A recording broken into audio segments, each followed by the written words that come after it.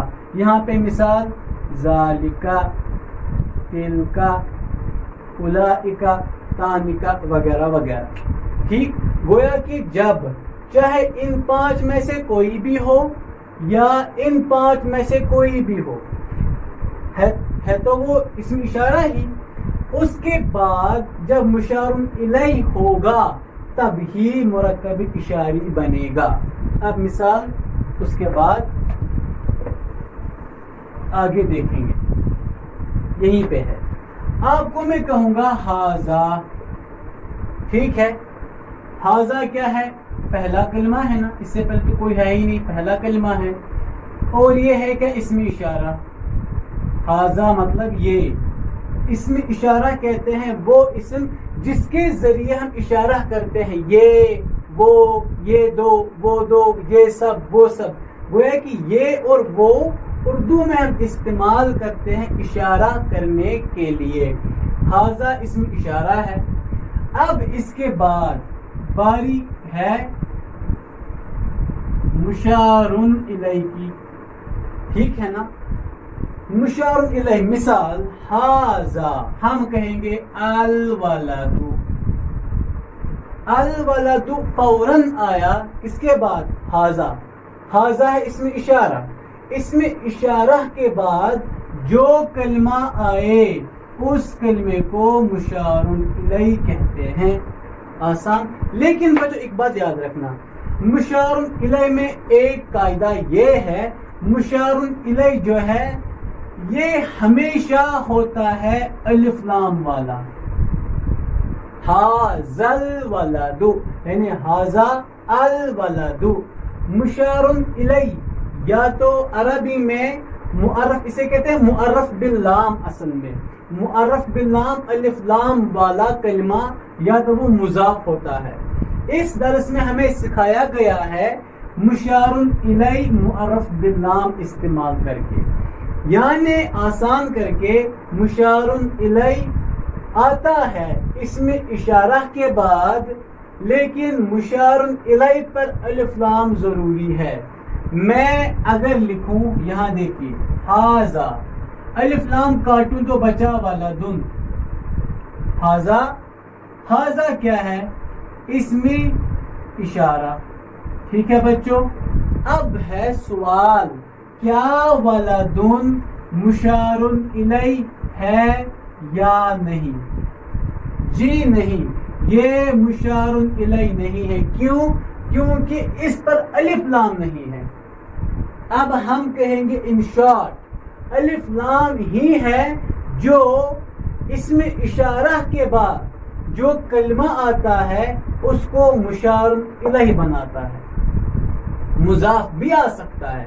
میں اس درس کی بات کر رہا ہوں کہ الف لام ہی ہے جو اسم اشارہ کے بعد جو کلمہ آتا ہے نا اس کو وہ مشار الیہ بناتا ہے. دیکھیے ھذل ولد ھذا ولد، ورنہ دونوں مثالوں میں ھذا اسم اشارہ ھذا اسم اشارہ. یہ مشار الیہ کیوں ہے اور یہ کیوں نہیں؟ کیونکہ اس پہ الف لام ہے اس پہ الف لام نہیں ہے. اتنا آپ کو یاد رکھنا ہے. اب ھذا الولد، ھذا اسم اشارہ ہے، الولد الف لام ہے تو مشار الیہ ہے. دونوں ملیں گے. اسم اشارہ اپنے مشار الیہ کے ساتھ مل کر کے یہ مرکبی اشاری بنائے گا. ٹھیک ہے بچوں، یہ اس کا قاعدہ ہے. ضروری نہیں ہے کہ ھذا ہی ہو.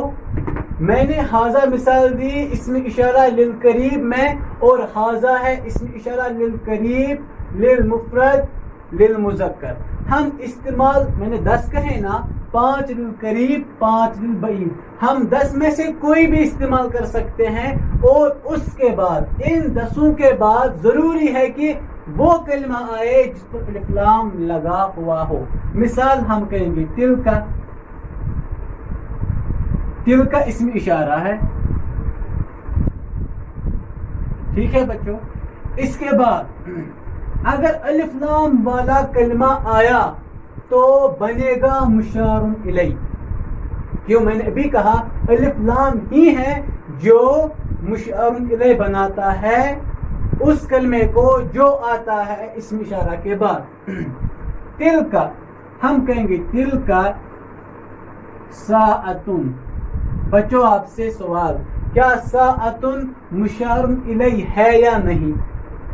نہیں. کیوں؟ الف لام نہیں ہے. الف لام نہیں تو مشار الیہ بھی نہیں. الف لام ہے تو مشار الیہ ہے. گویا تلکا الساعۃ، اب یہ بنے گا مشار الیہ. پھر اسم اشارہ مشار الیہ دونوں ملیں گے. تلکا پلس الساعۃ بنیں گے، یہ بنائے گا مرکبی اشاری. اس میں نے استعمال کیا تھا للقریب، اس میں للبعید. کہنے کا مطلب یہ ہے اس میں اشارہ چاہے للقریب ہو یا للبعید ہو، 10 جو ہمارے پاس ہے کل ملا کے کوئی بھی استعمال کیجئے. اس کے بعد جو کلمہ آئے گا اس پر جب تک الف لام ہوگا تب تک وہ مشار الیہ نہیں بنے گا. بچوں آج کے لیے کافی ہے. انشاءاللہ آگے اور دیکھیں اس میں کون کون سا قاعدہ بیان کیا گیا ہے. السلام علیکم ورحمۃ اللہ وبرکاتہ.